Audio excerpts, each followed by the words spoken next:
momento di festa per sottolineare come sia importante la nostra fraternità. Questo principalmente è stato il motivo, non per aggiungere un'altra festa a quelle che già celebriamo, ma per rinsaldare vincoli che a volte nel tempo si interrompono e anche per cercare di pregare il padrone della messe perché mandi operai nuovi nella sua messa. L'omelia è la riflessione che ha accompagnato questi tanti anni, 30. Perciò è una riflessione che ho scritto, che mi ha aiutato a fare l'esame attento della mia vita. La mia storia sacerdotale, come immagino quella di ogni confratello qui presente e quelli che in diverso modo oggi sono qui, evito di elencare tutti quelli che avrebbero voluto e che per motivo di ministero non sono qui, da tante parti anche dell'Europa. La storia sacerdotale è un unico ed è anche un continuo. Non c'è un passato, un presente e un futuro. C'è solo un tempo, il tempo di Dio, che nella lingua greca si chiama kairos, tempo di grazia, tempo di salvezza. Nel suo strato più profondo ogni vocazione sacerdotale è un grande mistero, è un dono che supera infinitamente l'uomo. Ogni sacerdote lo sperimenta chiaramente in tutta la sua vita. Di fronte alla grandezza di questo dono sentiamo quanto siamo adesso inadeguati, perché portiamo un tesoro in vasi di greco.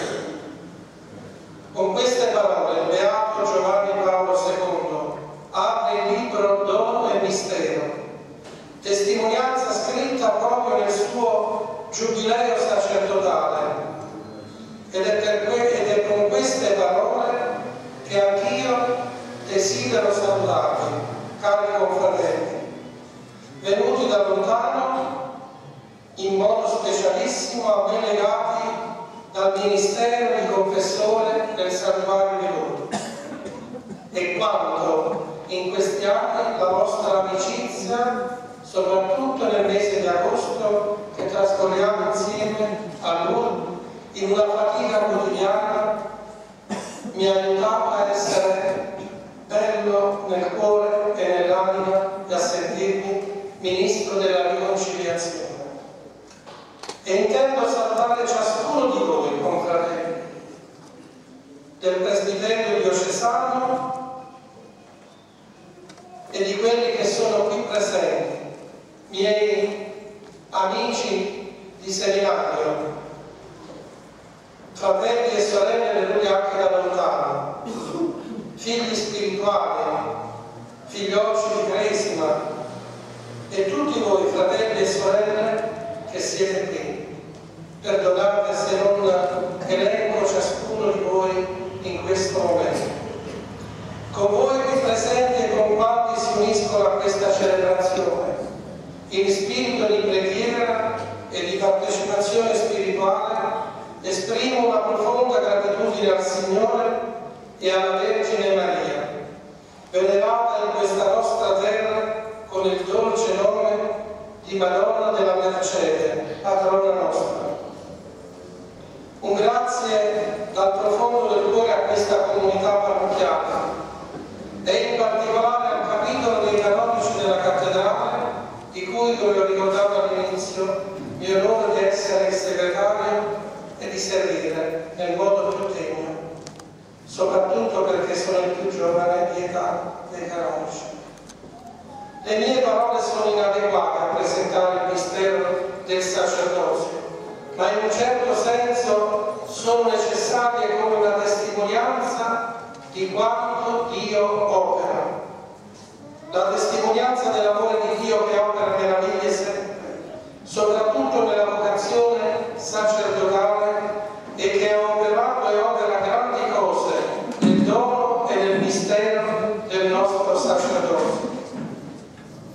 Questa Eucaristia di ringraziamento per il mio 30° anniversario si inserisce tra la celebrazione della Santissima Trinità e quella della solennità del corpo e sangue del Signore. L'Eucaristia e il sacerdozio sono inseparabili. Il sacerdozio ministeriale, amava ripetere il Beato Giovanni Paolo II, trae origine, vive, opera e porta frutto dall'Eucaristia. L'abbiamo ascoltato anche dal brano del Vangelo di Marco appena proclamato. L'Eucaristia dunque, come sentiremo anche nella celebrazione del Corpus Domini, è il prolungamento dell'incarnazione. Cristo è veramente presente sotto le specie del pane e del vino, che sono segno sacramentale, cioè visibile della realtà invisibile. Il calice che userò è quello della mia ordinazione sacerdotale e che è il testimonio di tanti parroci che nella miseria hanno zelato questa primaria parrocchia della nostra diocesi. Parroci santi che sono sepolti in questo nostro tempio, e anche quelli che nei secoli hanno illustrato e hanno santificato con il loro servizio pastorale la nostra comunità. Nella vita terrena Gesù era sottomesso alle leggi fisiche, mangiava, camminava, dormiva, si stancava. Nella presenza reale eucaristica Gesù è presente in mezzo a noi. Il primo sentimento che prevale nel mio cuore e il vostro che partecipate al mio gaudio è il sentimento di gratitudine per il mistero dell'elezione divina. Non voi avete scelto me, ma io ho scelto voi. Ricordo come oggi, 30 anni fa, dinanzi al mio vescovo, che noi abbiamo tanto amato, dopo la mia consacrazione, ancora in preda alla commozione, sentii la mano grande del vescovo Monsignor Paroli che mi disse: lo sai, con la sua voce pavese, adesso tu sei Gesù sulla terra. Quella carezza mi ha accompagnato in tutti questi anni. È stata la figura grande del mio ministero, e i suoi insegnamenti e la sua guida hanno segnato il mio cammino sacerdotale. A lui va il mio ricordo, a lui va la mia gratitudine, e mi piace, perdonate che lo ricordi, che il primo dono che faceva ogni seminarista era il breviario, la liturgia delle ore. Io ancora prego con un breviario che mi comprò 40 anni fa. È il libro al quale sono legato in un modo anche geloso. Costava 5.000 lire al volume, 5.000 lire. Ma lui era così contento quando ci dava delle cose. Così, come scrisse nel Testamento, al momento della sua morte scrisse: desidero che ogni sacerdote, in modo particolare quelli da mia unità, possano prendere qualche oggetto in mio ricordo. La gratitudine a Dio per la vocazione e la grazia della perseveranza si uniscono al sincero ringraziamento alla comunità parrocchiale che in questo cammino mi ha sostenuto, e forse a volte anche che mi ha dovuto aiutare nei momenti difficili. Dopo il rendimento di grazia viene spontaneo chiedere il perdono. Nel ricordino del mio 30° di ordinazione sacerdotale ho scritto: